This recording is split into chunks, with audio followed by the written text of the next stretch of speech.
From the beginning of time, women have been seen as inferior to men. In the late 1940s, the man went out into the world, provided for the family, and made a name for himself. The jobs of the women can be seen as repressive and constrictive.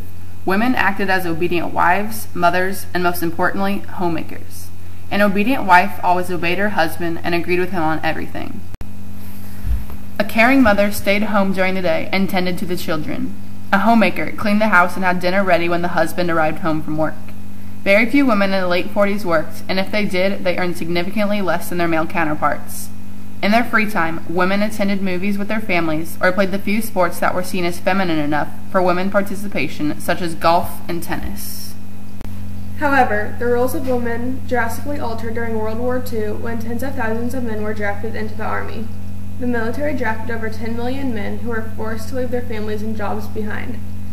Due to the absence of their husbands, women took jobs that the men had previously held, including factory work, to make up for the domestic manpower shortage. Women took jobs outside the home in order to provide for their families and keep society running smoothly. Between April 1940 and August 1943, about 3 million women entered the labor force. In the absence of men, women assumed an important role in Major League Baseball as well. Baseball began in the 1850s from various European bat and ball games and turned into a sport in which any class could enjoy. In 1856, baseball was declared a national pastime.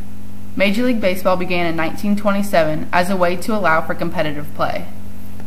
The league soared as soon as it was started due to increasing popularity and the rise of baseball as a spectator sport. People of all classes and ages could enjoy baseball as a cheap form of entertainment. The major leagues provided adequate paying jobs for young men throughout the country. From 1927 to the early 1940s, the league had no problems. However, problems began at the start of World War II.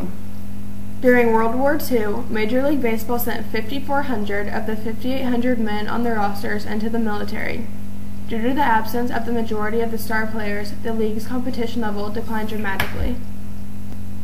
In an effort to help maintain America's love for baseball, Philip K. Wrigley, owner of the Chicago Cubs and the Chewing Gum Company, came up with the idea for professional women's baseball. Wrigley created the All-American Girls Softball League in 1943. Softball, or indoor baseball, was invented in 1887 by George Hancock as the winter version of baseball. Softball started as a way for baseball players to practice and keep in shape during the winter months. The All-American Girls Softball League was later changed to the All-American Girls Baseball League so it wouldn't be confused with softball, an amateur sport. Wrigley wanted to create this league because of his considerable financial resources, his interest in the sport, his desire to increase women's participation in the sport, and wishing to support the war effort in every way possible. The Girls Baseball League gave the fans an affordable source of entertainment close to home. In regards to the formation of the new Girls League, President Franklin D. Roosevelt said, "I honestly feel that it would be best for the country to keep baseball going. There will be fewer people unemployed and everybody will work longer hours and harder than ever before."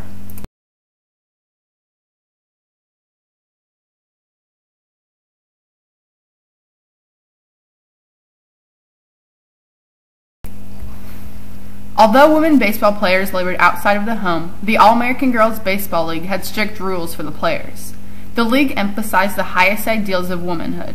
Every player must dress, act, and carry themselves as befits the feminine sex. The players had to attend an etiquette class and visit a beauty salon in charge of helping each girl look her best.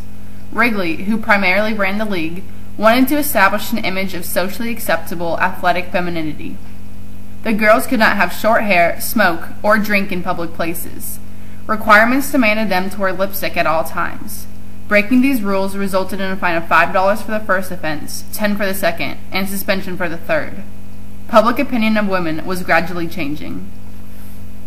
Although the All-American Girls Baseball League was a baseball league, the rules resembled that of softball in the beginning.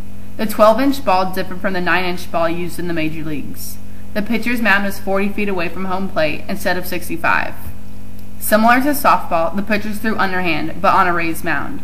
Like baseball, each team consisted of 9 players. Over time, the rules were gradually altered to closely resemble baseball. Each player received around $85 a week, and salaries rose throughout the years. Women's uniforms consisted of a belted, short-sleeved tunic dress with a slight flare of the skirts. The skirts could be no shorter than 6 inches above the knee, although this rule was mostly ignored. As the league grew, more women tried out for the 12 teams. Unmarried girls between the ages of 12 and 18 were eligible to play. The league assigned managers, players, and chaperones to each team. The league attempted to balance the talent on each team to make the league highly competitive. At first, Wrigley questioned if the league could succeed, but with publicity, it soon flourished. Wrigley advertised the women in the league as the girls next door and played the Star-Spangled Banner before each game to honor the men away at war. "Watch the girls play ball, make it a date, and bring the family," was one advertisement that brought in fans. The All-American Girls Baseball League established a game that appealed to all members of the family, and it publicly emphasized family entertainment. First-time spectators of the game often expressed amazement at the ability of the girls. In the years after the war as well, baseball remained predominantly a family gathering. As the war began to conclude and men returned to their homes, the league began its downfall. The first 3 years after the war, the Women's League prospered. In 1948, the league's high point, the game attracted over 910,000 fans. However, the attendance gradually declined following those years. As revenues fell, the funds decreased. By 1954, the final year for the league, only 5 teams remained and the league fell apart. The All-American Girls Baseball League gave over 600 women athletes the opportunity to play baseball competitively. The league not only had a powerful effect on the public views of women, but also had an effect on the nation as a whole. The league allowed fans to forget about the worries and stresses of the war and to relax and enjoy the game.